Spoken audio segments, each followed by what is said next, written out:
Right, it's a warm welcome to another history show, and Ken Pearce is ready and waiting, chairman of the local Uxbridge History Society.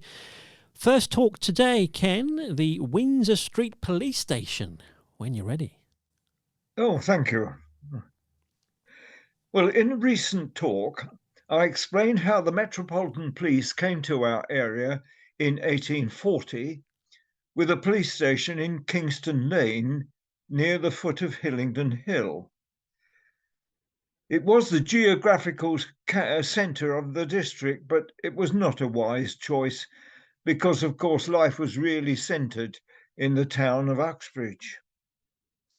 Eventually, it was decided that there ought to be a headquarters in the town. So in 1870, two cottages on a site in Windsor Street were purchased for this project.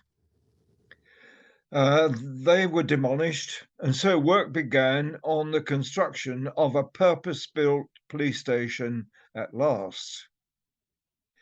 It opened in September 1871, and the local paper described it as an imposing structure built of brick with stone facings and ornamental coping. On the top floor was accommodation for the inspector and his family. Of course, he was the man in charge. There were also, on the top floor, 5 small rooms for unmarried constables. The ground floor was given over to police work, with offices, charge room, and 3 cells. And the paper stressed that they were each with all proper sanitary requirements. We have to look after these prisoners, you know.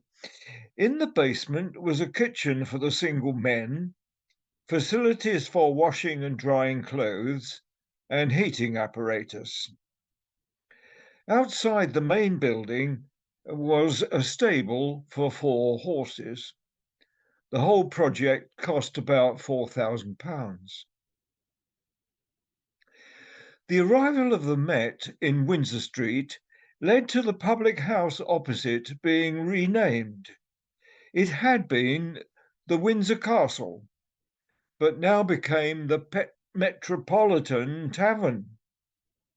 Indeed, when Queen Victoria's Diamond Jubilee was celebrated in 1897, a decorated banner was hung across the street between the two buildings, and on it were the words, "Noble lady, the two Mets greet thee, Queen and Empress," the Metropolitan Police and the Metropolitan Tavern.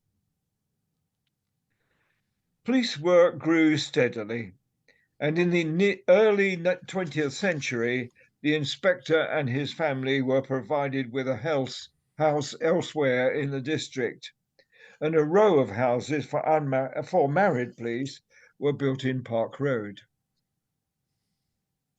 Around the time of the 1914-18 war, horses gave way to motor cars, and so the stables in Windsor Street became a garage.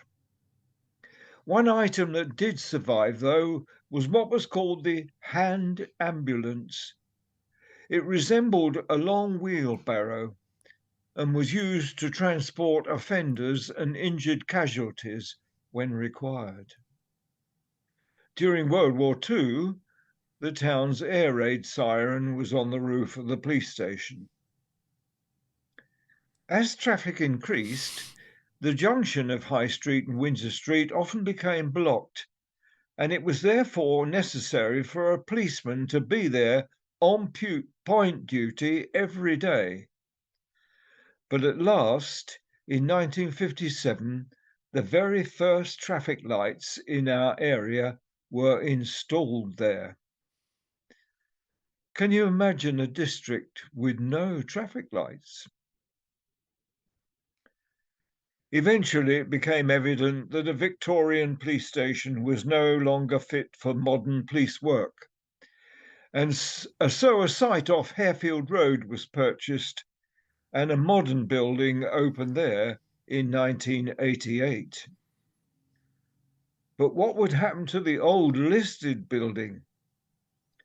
Well, it remained closed and unoccupied for some years, although I believe some filming took place there at one stage. However, the Brewers' Green King eventually acquired the site, and after alterations, it opened in 1996 as the Old Bill. In 2006, it was renamed the Fig Tree, and of course, that's what it is today. Thanks, Ken. It's good to know. I suppose downstairs then, in what are the toilets in the Fig Tree, would have been the cells. Is that right? No, I thought that, but apparently, initially, according to the local paper, they were not. They were in the room in the story above, where all the police work went on. Ah, there you go. But they heated the cells from the basement. So, Okay. mm. Right. Well, thanks for that, Ken. And stay tuned. There's more history talks on the way.